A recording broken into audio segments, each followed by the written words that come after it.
Boker Tov, nous sommes le 10 mai 2018, le 25 Iyar 5778. Daniel Haïk au micro, David Amara à la technique. Heureux de vous retrouver ce matin sur Studio Kalita pour une heure d'actualité avec ce matin, vous l'aurez compris aisément, une actualité qui est chargée, brûlante, qui nous oblige d'une certaine manière à bouleverser le plan initial de notre émission. Nous allons bien évidemment, durant cette heure d'actualité, parler de ce qui s'est passé la nuit dernière dans le nord du pays, en particulier sur le plateau du Golan et en Syrie, avec nos invités qui interviendront durant cette heure. Tout d'abord, Maxime Pérez, qui est spécialiste militaire, que nous aurons au téléphone vers 8h10. Nous serons également en ligne un petit peu plus tard, vers 8h20, avec Yaakov Lévy, habitant de la localité de Keshet, sur le plateau du Golan. Il habite à Keshet depuis 35 ans. Il nous parlera de l'atmosphère ce matin et durant la nuit, donc sur le plateau du Golan. Vers 8h30, le docteur Eddie Cohen,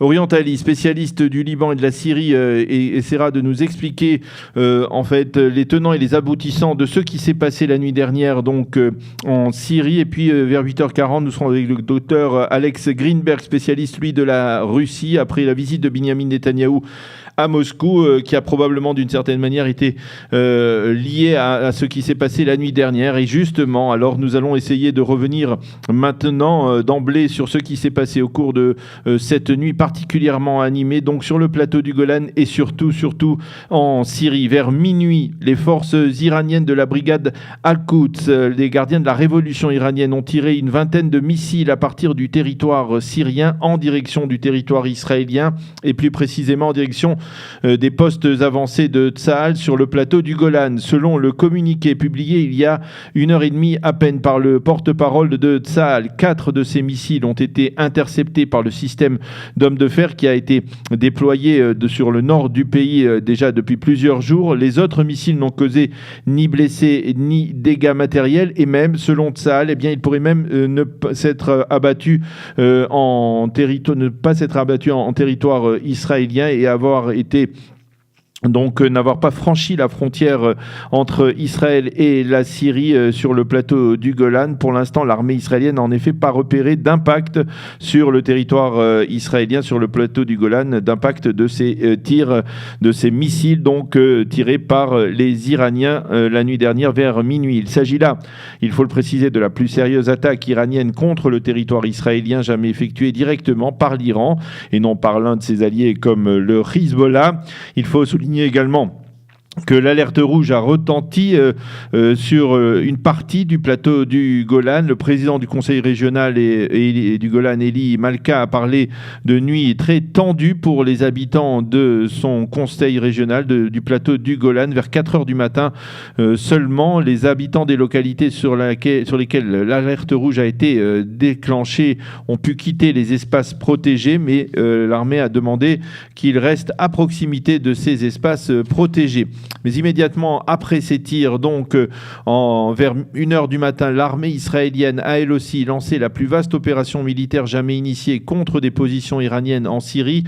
De très nombreux avions de chasse israéliens ont bombardé durant la nuit des dizaines de cibles militaires appartenant aux forces iraniennes, donc d'Al-Quds en Syrie. Parmi ces cibles, des sites de services des renseignements militaires iraniens, des quartiers généraux de logistique de l'organisation donc de Al-Quds, dont un à Kissawa, dans la banlieue de Damas. Une base militaire également a été ciblée et bombardée par l'armée de l'air israélienne au nord de Damas. Des bunkers d'armement au cœur même de l'aéroport international de Damas ont été bombardés. Des positions de contrôle d'Al-Quds ont également été détruites par l'armée de l'air israélienne. Et enfin, last but not least, on pourrait dire, Tsahal a détruit les lanceurs de missiles qui ont envoyé donc les missiles iraniens vers minuit la nuit dernière, donc en direction du plateau du Golan. À noter également que Tsahal a prévenu par des canaux secrets l'armée régulière syrienne, l'armée d'Assad, de son attaque et de l'imminence donc de cette attaque, et leur a demandé de ne pas s'interposer. Mais les Syriens n'ont pas écouté ce conseil. Ils ont tiré des missiles sol-air en direction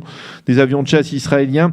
Ceux-ci ont immédiatement riposté et détruit les lance-missiles syriens. Il faut souligner que tous les appareils, les avions de chasse de l'armée de l'air israélienne sont rentrés sans dégâts donc vers leur base à l'intérieur du territoire israélien. Vers 2h45, des explosions ont été entendues dans la région de Safed, dans le nord du pays.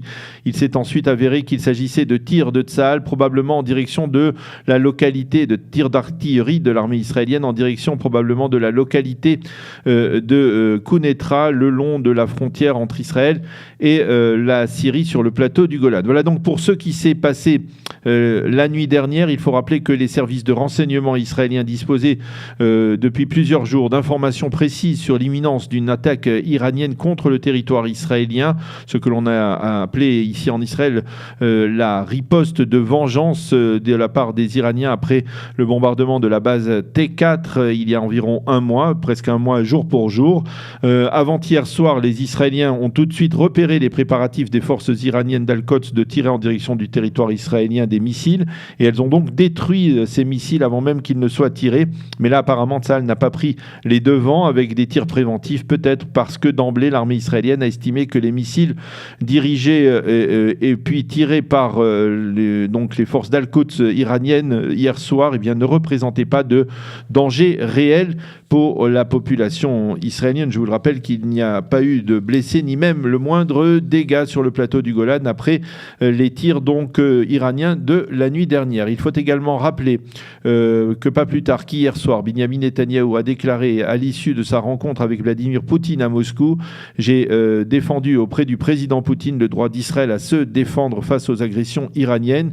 Il n'est pas impossible que M. Netanyahou ait donc obtenu une sorte de feu vert de la part de Vladimir Poutine pour réagir à toute attaque iranienne telle que celle qui s'est donc produite la nuit dernière, sans pour autant solliciter une réaction ou des critiques de la part de Moscou. Encore un point important à souligner: jusqu'à présent, les autorités israéliennes n'avaient jamais officiellement revendiqué leurs attaques contre des positions iraniennes sur le territoire syrien, mais là, Israël revendique donc officiellement ces attaques massives de riposte contre les nombreuses positions iraniennes en Syrie. C'est un point important, et le ministre de la Sécurité intérieure, Gilad Ardan, a déclaré tout à l'heure sur les ondes de Kol Israël ou de Cannes, la chaîne de radio israélienne: nous avons prouvé que nous ne plaisantions pas dans nos mises en garde. Il faut noter, pour ce qui est de la presse israélienne, que le Yediot Aharonot a eu le temps de titrer sur la riposte massive d'Israël en Syrie, et il titre également ce matin: alerte rouge sur le plateau du Golan. Le journal parle également de tirs d'artillerie israélienne contre des positions de l'armée pro-Assad dans la ville de Quneitra, ou près de Quneitra, sur le plateau du Golan. Et le Yediot Aharonot rappelle que Tsahal avait estimé qu'une riposte iranienne était incontournable, et c'est la raison pour laquelle elle avait déployé des batteries de missiles antimissiles d'hommes de fer et de patriotes dans le nord du pays au cours des derniers jours. Il faut souligner que la manchette du Israël Hayom semble mieux expliquer l'attaque massive de Tsahal la nuit dernière. En effet, le Israël Hayom titre sur une déclaration de Binyamin Netanyahou: la Russie ne nous limitera pas dans nos démarches en Syrie. Et le journal nous montre donc le dépôt sur cette partie du plateau du Golan de migouniot, d'abris ambulants en béton, de crainte d'une attaque iranienne.